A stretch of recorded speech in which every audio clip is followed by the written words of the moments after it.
আসসালামু আলাইকুম। আশা করি সকলে ভালো আছেন। তো কিছুদিন আগে আমার যে এই ইউটিউব চ্যানেলে ইমেল ব্যবহার করা আছে, সেই ইমেলে আপনার একটা মানে ইংরেজি লেখাতে একটা মেসেজ আসে।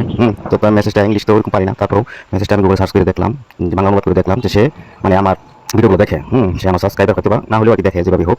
তো সে বলতেছে আর কি যে আমার চারপাশটা তার ভালো লাগে। এই প্রাকৃতিক ব্যাপারটা। আসলেও যারা গ্রামে থাকে তাদের কাছে হয়তো বা এই সিনারিটা কিছুই না। কিন্তু যারা শহরে থাকে তাদের কাছে আসলে এই সিনারিটা কিন্তু মানে তাদের যখন কিছু মনে হয় হঠাৎ করে যে ব্যস্ততা শহরে এত লোকজন এত মানে শহরে এত বিল্ডিংয়ের ভিড়ে এরকম একটা সবুজ পরিবেশ হঠাৎ করে দেখা এটা আসলে ভালো লাগার একটা বিষয়। আমি আমিও দীর্ঘদিন আমরা গ্রামের বাইরে ছিলাম, মানে ঢাকা ঢাকা শহরে ছিলাম দীর্ঘদিন।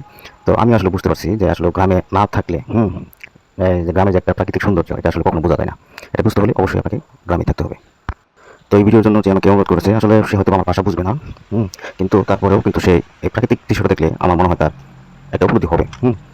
তো এখন কথা হচ্ছে আপনার আমি যে সিনারিটা দেখাচ্ছি এটা কিন্তু একটা পুকুর। তো আমি এখানে মূলত মাছ চাষ করার জন্য পুকুরটা খনন করছিলাম। আমি দীর্ঘদিন মাছ চাষ করছিও, মাছ চাষ করছি, কিন্তু একসময় দেখা গেছে মাছ চাষে একটু লাভবান কম হয়েছে। হয়েছে না যেমন না, হয়েছে কম হয়েছে আর কি তুলনামূলক হারে। তখন এই পুকুরটার সাইডে আমি একটা চাকরিতে জয়েন করছিলাম। যার ফলে পুকুরটা পতিত রয়ে গেছে। তখন পুকুরের ভিতরের অংশটুকু সেখানে আবাদ করা হয়েছে, ধান জমি লাগানো হতো। তার পাশাপাশি আমরা কি করছি আপনার সাইডে কলা গাছ লাগাই দিয়েছি। কলা গাছ লাগাইতে এতে হয়েছে কি আপনার এই কলা গাছটা কিন্তু আমাদের ফ্রি ফ্রি একই ফ্রি ফ্রি, আমার এখানে তেমন একটা যত্ন নাই বলে চলে। আপনার কিছু সময় কয়েক মাস পর পরে হালকা পাতলা কিছু সার দিলে কিন্তু এই কলা গাছগুলো টিকে থাকতে পারে।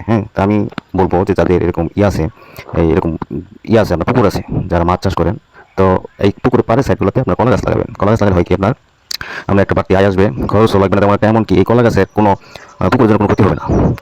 এমনি দেখা যায় আপনার পুকুরের সাইডে অন্য কোনো ধরনের গাছ লাগাইলে, যেমন যে গাছগুলো অনেক বড় হয়, এই ধরনের কোনো গাছ লাগাইলে আপনার ওই পুকুরের পাড়ে এই পুকুরে অনেক পাতা পড়ে, বড় গাছের পাতাগুলো পুকুরের মাঝখানে পড়ে। এতে কি হয়, আপনার মাছ চাষ করলে পুকুরের ভিতরে গ্যাস জমায়, যার কারণে আপনার মাছগুলা সঠিকভাবে বাড়তেও পারে না, সুস্থ থাকে না, এমনকি মাছগুলা মারা যাওয়ার সংখ্যা থাকে।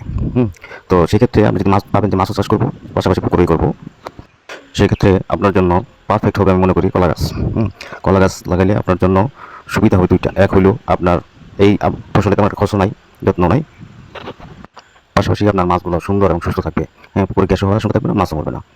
তো সবাই ভালো থাকবেন, সুস্থ থাকবেন, আমার চ্যানেলের সাথে থাকবেন।